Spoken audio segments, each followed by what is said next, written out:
하나님을 경외하는 가정, 여러분의 가정이 하나님을 경외하는 가정이 되기를 주의 이름으로 축원드립니다. 주일날마다 사도행전을 통해서 은혜를 받는데 오늘 가정주일을 맞으면서 가정주일에 맞는 말씀을 주신 것을 감사히 여깁니다. 이것은 우연의 일치라고 생각하기에는 너무 귀한 말씀, 분명히 하나님이 이 본문 말씀을 오늘 읽게 만들고 생각하게 만드는 뜻이 있다. 이 말씀 속에 하나님이 뜻이 있다. 이 말씀이 오늘 저와 여러분의 가정을 세우는 놀라운 역사, 축복의 계기가 되기를 축원드립니다. 본문에 나오는 백부장 고넬료라는 사람은 신약 성경 중에서 가장 신앙적인 가정, 신약 성경을 살펴볼 때 가장 믿음의 가정이 어느 가정이냐 얘기하면 고넬료의 가정이라 얘기할 수 있는 그런 본이 되는 가정입니다. 이 고넬료의 가정의 믿음을 통하여 하나님이 기억되신 바 된 가정, 기억된다는 것은 하나님이 보호해 준다는 뜻입니다. 기억된다는 말 속에는 하나님이 마음속에 품어주신다는 뜻이 있습니다. 하나님이 사랑해 주시고 회복시켜 준다는 뜻이 있습니다. 오늘 본문에도 이 고넬료의 가정을 하나님께서 기억하신 바가 되었다. 4절 후반절에 나오죠. 하나님이 고넬료의 가정을 기억하신 바가 되었다. 저와 여러분의 가정을 하나님이 기억하신 바가 되었다. 그러면 하나님의 역사가 이제 새로워지는 겁니다. 믿음의 명문 가문을 세울 수 있는, 지금 우리 가정을 보면 찢겨지고 허물어지고 가슴이 답답하지만 하나님께서 기억하신 바가 되기 시작하면 이 가정이 회복이 되고 하나님의 위대한 일을 감당할 수 있는 기적이 일어난다는 것입니다. 가이사라는 곳이 어디냐? 예루살렘에서 서북쪽으로 104km쯤 떨어져 있는 곳입니다. 이 가이사라는 로마 군대가 이 팔레스타인을 정복할 때 수도로 삼은 곳입니다. 그러니까 이 팔레스타인을 다스리는 총독이 가이사라에 관저를 두고 있습니다. 그래서 중요한 곳이죠. 그래서 5개 부대를 배치를 시켰어요. 한 부대에는 보통 6,000명 정도 있게 되는데 그런 부대가 5부대, 대단한 부대죠. 이 5부대 중에 4부대는 지역민 출신, 팔레스타인 그 지역민 출신들의 부대고, 1개의 부대는 로마에서 파견한 로마 총독을 지키기 위하여 특별한 부대를 만드는데 그것이 이달리아 부대, 그 로마인들로 구성된 이달리아 부대입니다. 오늘 본문에 나와 있는 이달리아 부대. 이게 보통 군대가 아니에요. 4개 부대는 보통 군대지만 1개 부대는 특수부대. 여러분, 한 부대는 6,000명으로 구성되어 있는데 거기에는 10개의 대대가 있어요. 한 대대는 600명이고 한 대대는 또 100명씩 6개의 중대로 나눕니다. 그러니까 오늘 본문에 나와 있는 백부장 고넬료는 로마의 특수부대, 총독 관저를 지키기 위하여 로마로부터 직접 파송된 특수부대의 백부장이다. 오늘날로 치면 중대장급에 해당되는 군인이다. 그렇게 말씀을 드릴 수 있습니다. 고넬료라는 이름은 코르넬리우스라는 이름에서 따온 겁니다. 이게 로마식 이름인데 성경에 기록되기는 코르넬리우스를 고넬료라고 했습니다. 흔한 이름이에요. 왜 코르넬리우스라는 이름이 흔한 이름이 됐느냐? 이 사람이 기원전 82년경에 노예 시대 때 노예 1만 명을 자유롭게 해방시켰어요. 그 당시 노예는 재산 아닙니까? 1만 명의 사람 가격을 돈으로 매기긴 힘들지만 사람당 10만 원을 치든 100만 원을 치든 1000만 원을 치든 10,000명을 자유롭게 할 정도면 여러분, 이 코르넬리우스가 얼마나 사랑이 크고 자비가 많은 사람인지, 그래서 많은 사람들이 우러러보고 있어요. 그래서 코르넬리우스 같은 사람이 되라고 자식을 낳으면 이름을 고넬료라 지었다는 거예요. 그러니까 이 백부장 고넬료는 어떤 주장이 하면 코르넬리우스의 후손이다까지 얘기하는데, 왜냐하면 이 사람이 구제를 많이 베풀었다는 것 때문에. 백부장 고넬료는 이방인 최초로 온 집안이 세례를 받고 구원을 받은 가정으로 우리에게 알려져 있습니다. 사도행전 8장에 빌립 집사님이 에디오피아 내시에게 세례를 준 사건이 있어요. 그게 아마 이방인에게 베풀어진 최초의 세례지만 초대교회에서 논란이 된 온 가족이 예수님을 믿고 성령의 강력한 역사가 있었던 최초로 이방인의 온 가족이 구원받은 사건은 고넬료의 가정이다. 왜냐하면 사도행전 11장 가게 되면 초대교회를 뒤흔들 만큼, 기초가 흔들릴 만큼 이게 논쟁이 되고, 고넬료 때문에 이제 이방인들에게도 로마는 이스라엘 입장에서는 적국 아닙니까?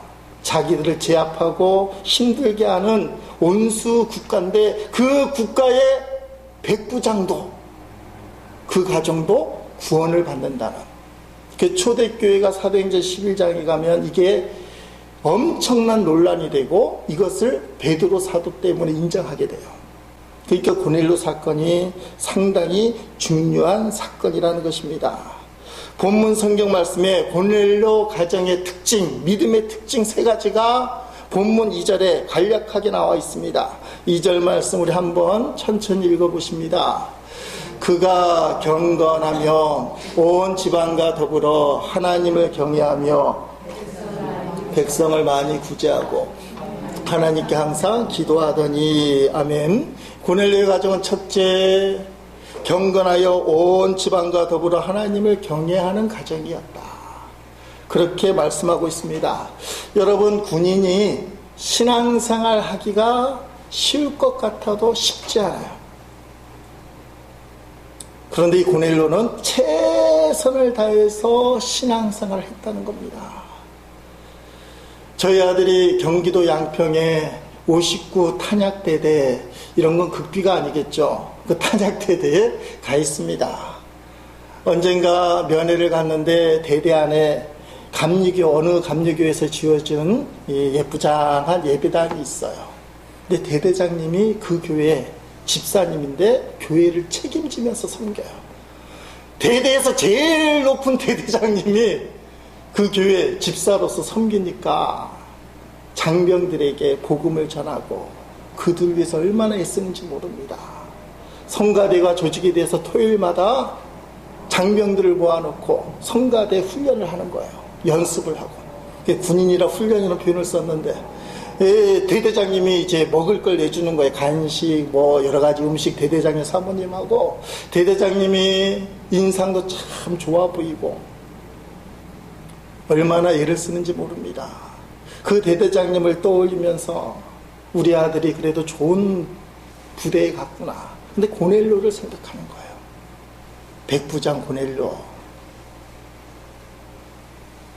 사랑하는 성도 여러분, 자기 마음대로 시간 내기가 힘든 게 군인이에요. 작전이 떨어지면, 행여나 전투가 벌어지면 신앙생활 하기가 참 힘든 직업 중에 하나가 군인이라고 얘기할 수 있는데, 고넬료는 혼자 믿지 않고 온 식구가 하나님을 경외하도록 하였다. 지금 복음이 들어간 건 아니에요. 유대인들에게 신앙을 배웠어. 하나님 신앙. 이제 다음 주, 다다음 주 보면 환상 가운데 하나님께서 베드로를 초청하게 만들고 복음을 받아들이게 만들고 그때 가서 예수님을 믿어 온 가정이 구원받고 세례받는 역사, 성령의 임재 역사가 나타나요. 그렇지만 지금은 고넬료가 온 식구가 더불어서 하나님을 경외하는 데 힘썼다는, 나 혼자만 믿은 것이 아니라 우리 집에 있는 온 식구를 믿게 만들었다. 우리가 예수님을 믿는 것은 나 혼자만 믿으려고 하는 것이 아니라는 거예요. 그건 주의 뜻이 아니라 온 식구가 예수님 믿게 되는 것을 주님은 원하신다.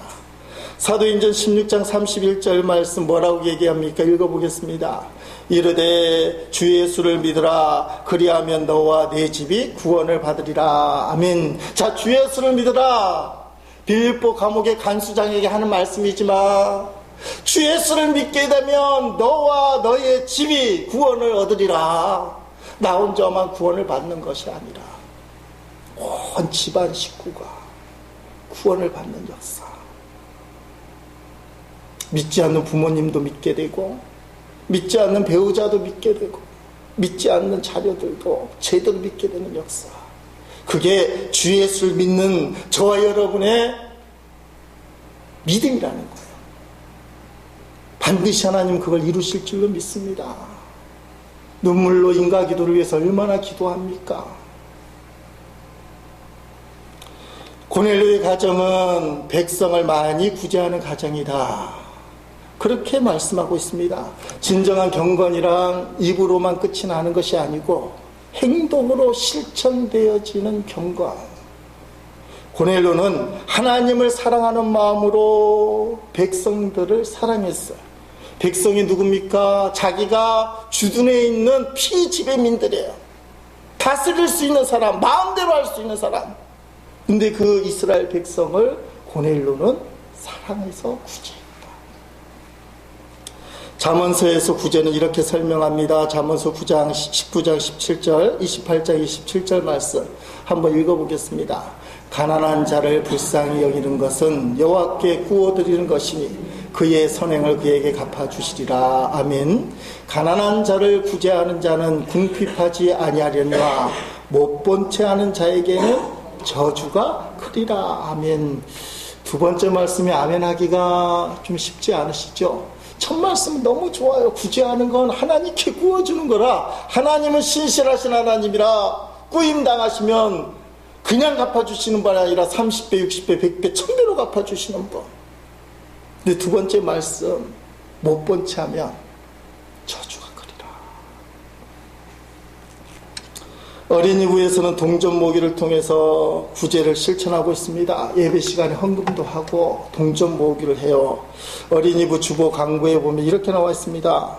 헌금은 특별히 준비하여 예배 시간에 하나님께 드리는 것 가로치고 하나님 사랑이고, 동전 모으기는 말 그대로 동전을 따로 모아서 이웃에게 전해주는 가로치고 이웃사랑입니다. 그렇게 되어 있어요. 헌금은 하나님께 드리는 하나님 사랑, 동전 모으기를 통해서 어려운 이웃을 도와주는 것은 이웃사랑. 헌금도 있고 베풀려는 동전 모으기도 있고. 기독교는 받는 정신의 믿음이 아니라 주는 정신의 믿음이라는 거예요. 하나님이 세상을 이처럼 사랑하사 독생자를 주셨습니다. 독생자의 주심으로 구원을 받은 성도는 그 받은 것에 감사하기 때문에 당연히 주어지는 삶, 남에게 베푸는 삶, 그런 삶을 능히 산다는 거예요. 하나님의 사랑을 받은 사람은 주는 것에 인색하지 않는다.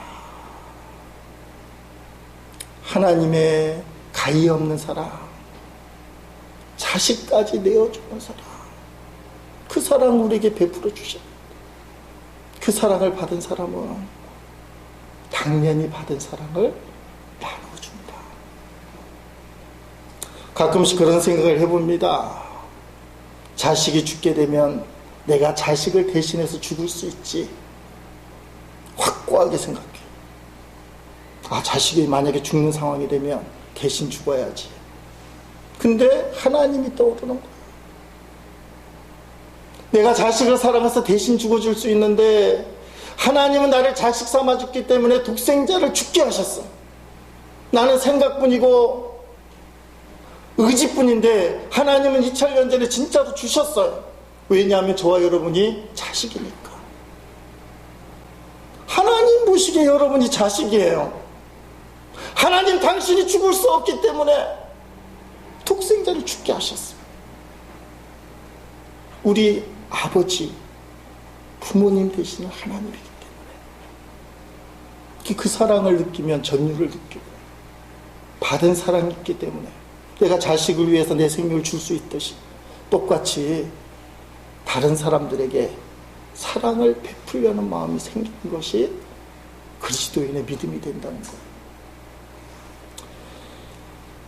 주는 사람 스타일을 세 가지로 나눠요. 첫째는 부싯돌 스타일이 있다고 합니다. 부싯돌을 탁 치면 또는 망치로 치면 돌이 깨지거나 불꽃이 반짝 일어요.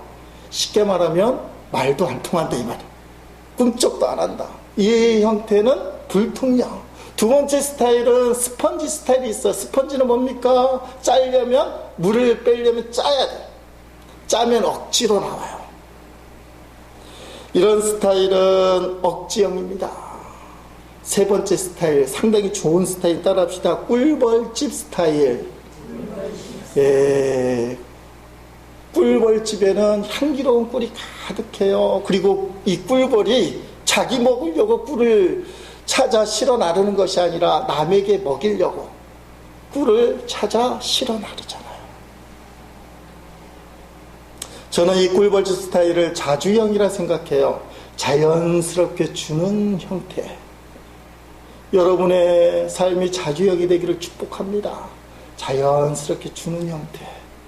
이게 머리로만 되는 것이 아니라 실제로 나눌 수 있는 사람. 맨손으로 왔다가 맨손으로 가는 인생.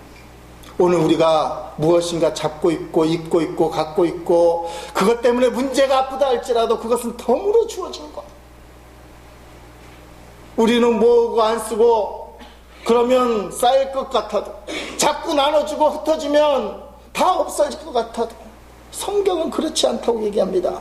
잠언서 11장 24절 25절 뭐라고 말씀합니까? 흩어 구제하여도 더욱 부하게 되는 일이 있나니 그렇게 돼 있어.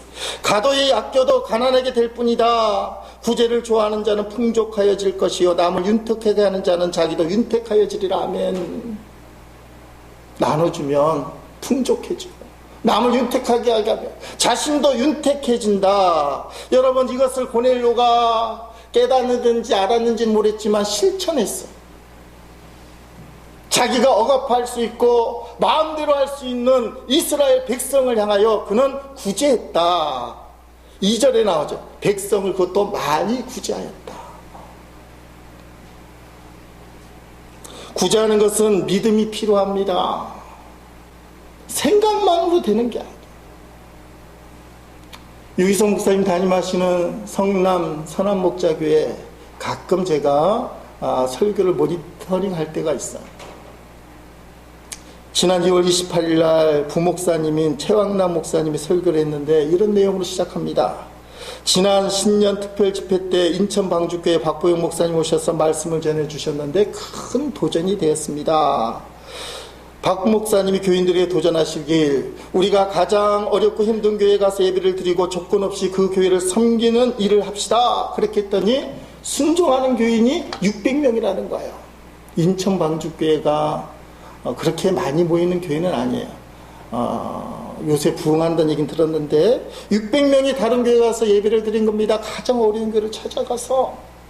그럴 때 하나님이 그 최왕남 목사님 설교 중에 은혜를 부어주셔서 새 가족을 보내주시는데 한 주에는 100명이 등록을 했다. 우리 교회도 그런 날이 올 줄로 믿습니다. 아멘.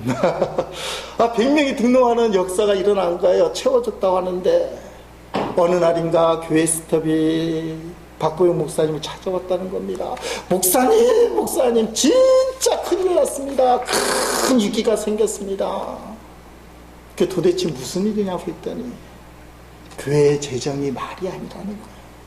교인 수는 많아지는데 사람들이 헌금을 안 했다는 거예요. 그래서 교회 유지가 힘들어져서 목사님 진짜 큰일 났습니다. 그러면서 그 스텝이 박보영 목사님이 한마디 합니다. 이게 다 왜 그런지 아세요, 목사님?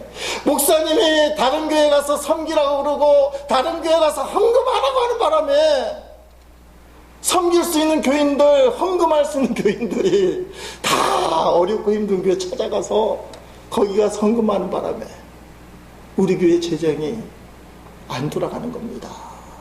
목사님 제발 다른 교회 가서 헌금하라고 얘기하지 마십시오. 그런데 이 보고를 받은 박보영 목사님이 그렇게 기쁘더라고요. 너무 잘됐다. 우리 교회가 힘이 들어도 다른 교회가 살아나는 것이면 정말 잘된 것이다. 그러다 우리 교회가 다 비게 되면 그때부터 하나님의 은혜가 하늘로부터 부어질 것이다. 얼마나 좋으냐. 급하다고 어렵다고 위기가 생겼다고 보고하러 왔던 스텝이 한 방 먹었어요. 차라리 그게 하나님의 은혜다.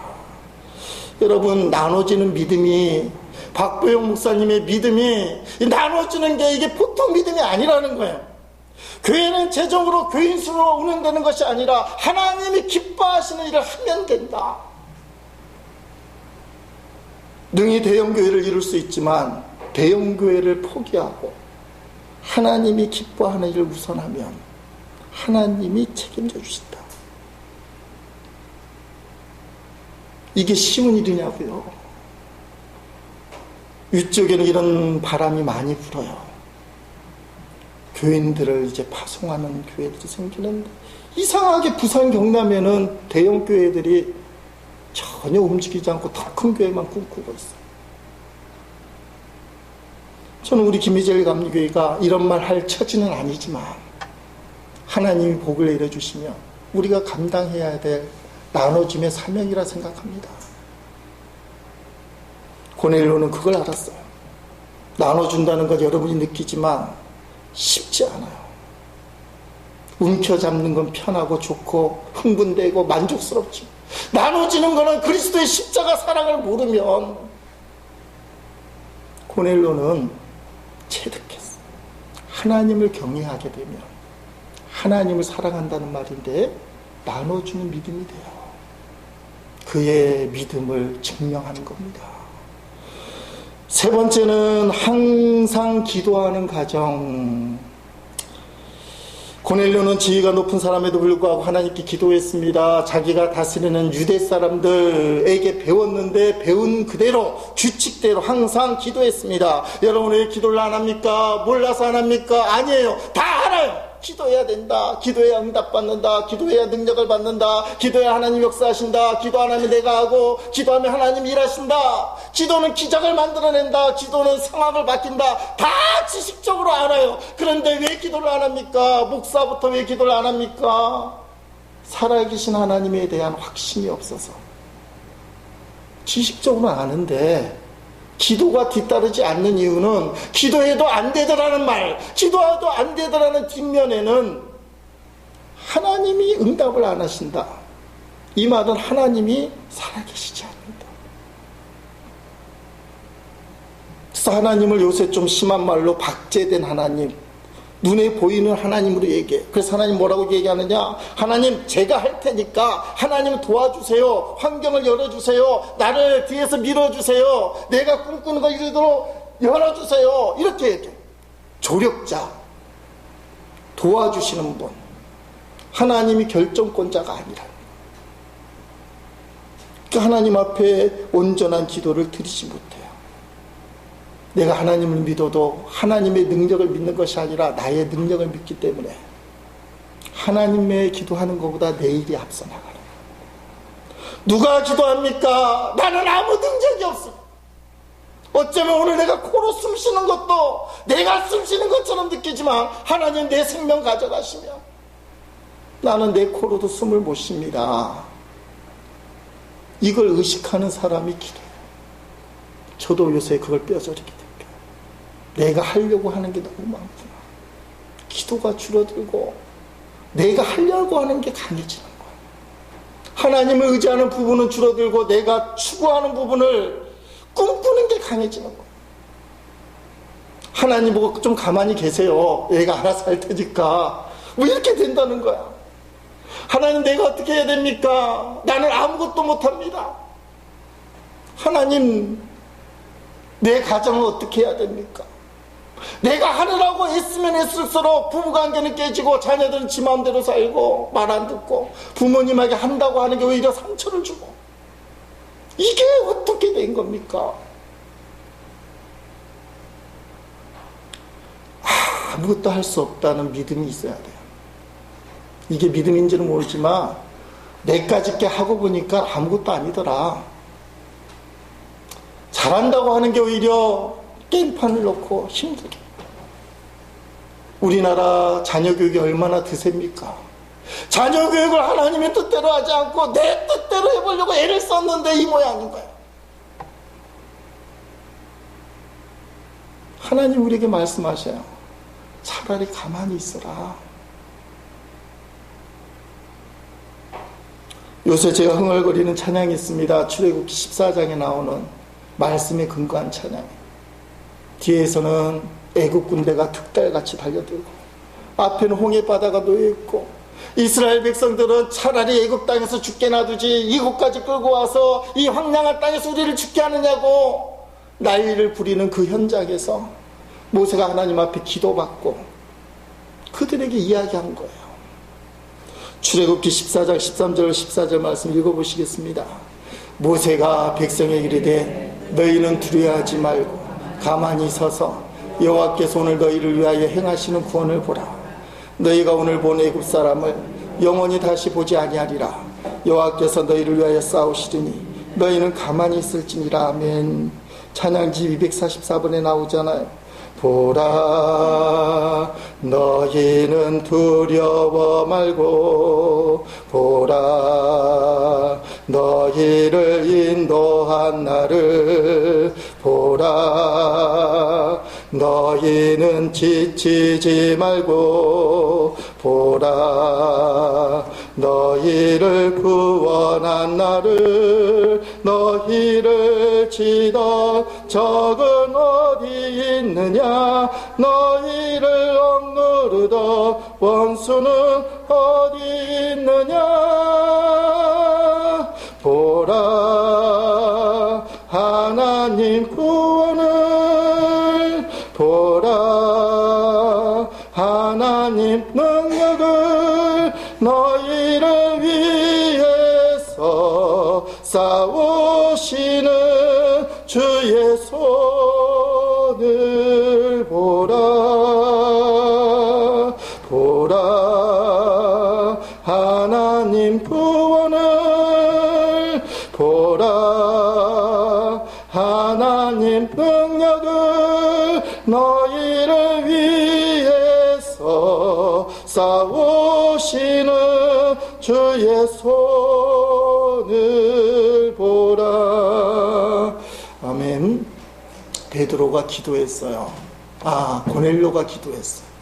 그래서 하나님이 환상을 통해서 베드로를 찾아가게 만들고, 베드로는 이방인에게 갈 게 뭐냐 하다가 보자기 환상을 보고 하나님의 뜻인 줄 알고 고넬료 가정을 찾아와서 예수 그리스도의 복음을 전하고 온 집안이 구원을 받고 세례를 받는 축복의 가정이 되었다는 겁니다.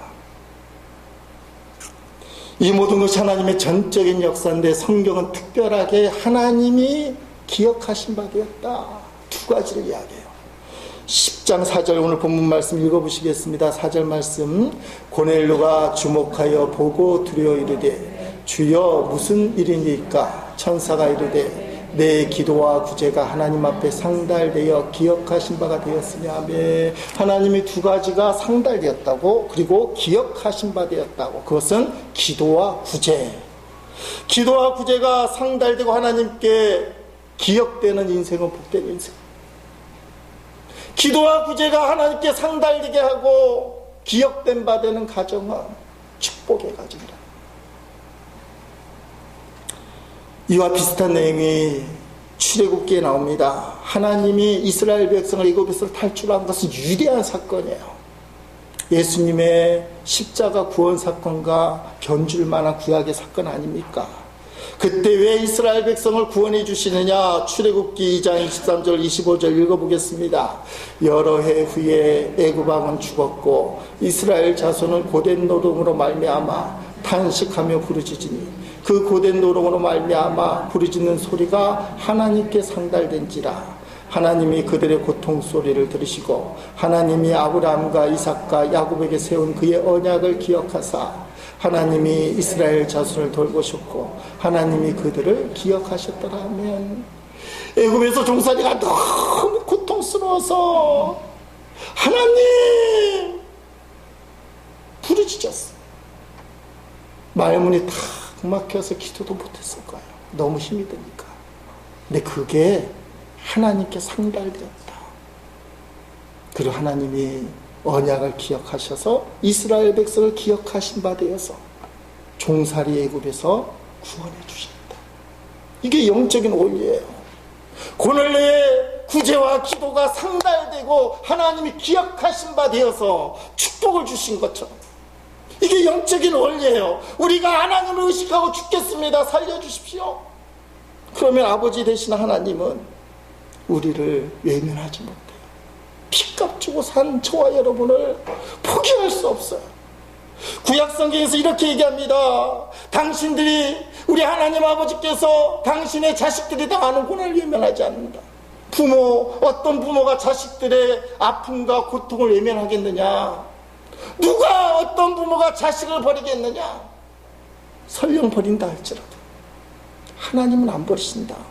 이사야 49장 15절 16절 읽어보십니다. 여인이 어찌 그 젖먹는 자식이 있겠으며 자기 태에서 난 아들을 긍휼히 여기지 않겠느냐. 그들은 혹시 잊을지라도 나는 너를 잊지 아니할 것이라. 내가 너를 내 손바닥에 새겼고 너의 성벽이 항상 내 앞에 있나냐. 왜? 어디에 새긴다는 거예요? 손바닥에 새겨. 손바닥에 새겨서 보면서 지키고 보호해주고 책임져 주겠다는 거. 세상 부모는 설령 자식을 버린다 할지라도 하나님은 자식을 버리지 않겠다는, 피값 주고 산 저와 여러분을 절대로 포기하지 않다는 것입니다. 자식의 부르짖음을 외면하지 않아요. 자식의 고통은 반드시 부모에게 상달해요. 에레미야 애가에서 에레미야는 이렇게 웁니다. 쉬운 성경으로 한번 읽어보겠습니다. 에레미야 애가 3장 19절로 24절 말씀. 주님, 제 고난과 제 괴로움을 기억해 주십시오. 쓰라림과 고통을 기억해 주십시오. 제가 모든 것을 기억하므로 제 마음이 몹시 슬픕니다. 그러나 이런 것을 생각하면 저에게 희망이 있습니다. 여호와의 사랑은 한결같고 여호와의 자비는 끝이 없다. 주의 사랑과 자비가 아침마다 새롭고 주의 진실과 참되심이 크도다. 내가 스스로 말하기를 여호와께서 내가 받을 수 있는 유산의 전부이시니 내가 희망이 있다고 하였다면, 주의 인자와 자비가 아침마다 새롭다는 게 뭡니까? 어젯밤에는 죽을 고생이었어요. 온몸이 두들겨 맞은 것처럼 몸살 감기로 너무 힘들고 마음이 낙심이 되고 도대체 살아갈 희망이 실로라기만큼도 없을 때 죽을 처지였어. 그러나 아침에 동쪽에 떠오른 태양을 보면서 주의 인자는 날마다 새로우니, 아침마다 새로우니 오늘 주님은 나를 책임져 주실 것이다. 나는 거기서 희망을 봅니다. 나는 어둠 속에만 머무는 인생이 아니라 새벽을 맞이하는 인생. 하나님은 나를 책임져 주실 거예요. 하나님, 나의 괴로움과 나의 쓰라림과 고통을 기억해 주십시오.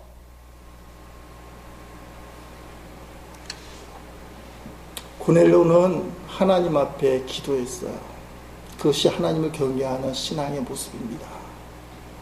우리 모든 교우들의 가정이 하나님을 경외하고 구제하고 기도하는 고넬료의 가정같이 되기를 주의 이름으로 축복합니다. 이 세상에서 가장 큰 축복은 어떤 축복입니까? 지난 주일 사도행전의 핵심이라고 보는데 영혼구원의 축복이에요. 여러분, 아무리 이 땅에서 잘 살아도 죽어서 지옥 떨어진다면 실패 인생. 비록 이 땅에서 조금 실패하고 어렵게 살더라도 죽어서 천국 가고 하나님 품에 거한다면 그 인생은 성공 인생. 여러분의 자녀들에게 도대체 무엇을 남겨주시려 합니까? 가장 큰 축복인 영혼구원의 축복을 남겨주시기를 바랍니다. 자식들을 정말 사랑한다면 예수님을 온전히 믿고 신앙생활 잘하도록 인도해야 됩니다. 고넬료가 그렇게 했어요. 바쁜 군인생활 중에서도 온 집안이 하나님을 경외하도록 남다른 노력을 했습니다. 자녀들과 자손들이 하나님의 축복을 받고 믿음의 명문 가문이 되기 위하여 오늘 내가 할 일이 있습니다. 오늘 말씀 속에 하나님을 경외하고 많은 백성을 구제하고 항상 기도하였다. 그게 고넬료의 가정이라고 말씀하고 있습니다. 여러분, 우리 가족들이 지옥불에 떨어지지 않고 나중에 천국 가서 여러분 때문에 내가 구원받았습니다. 내 자식들이 지옥불에 떨어지지 않고 천국에서 만났습니다. 그래도 내가 어머니 때문에 아버지 때문에 교회 다녀서 예수 믿고 구원받아 천국에 왔습니다. 이렇게 인사를 받아야 될까? 나는 천국에 갔는데 행여나 내 자식들이 그 부자처럼, 이름 없는 부자처럼 지옥불에 떨어져서 고통스러워한다면, 그것을 내가 본다면 어떻겠어요? 내가 그때 얼마나 큰 실수를 했나. 내가 내 자식들에게 예수 믿으라고 강권하지 못한 게 얼마나 큰 실수를 했나. 근데 그때 가서 후회해도 소용이 없다고 성경은 얘기하잖아요. 방법이 없다고.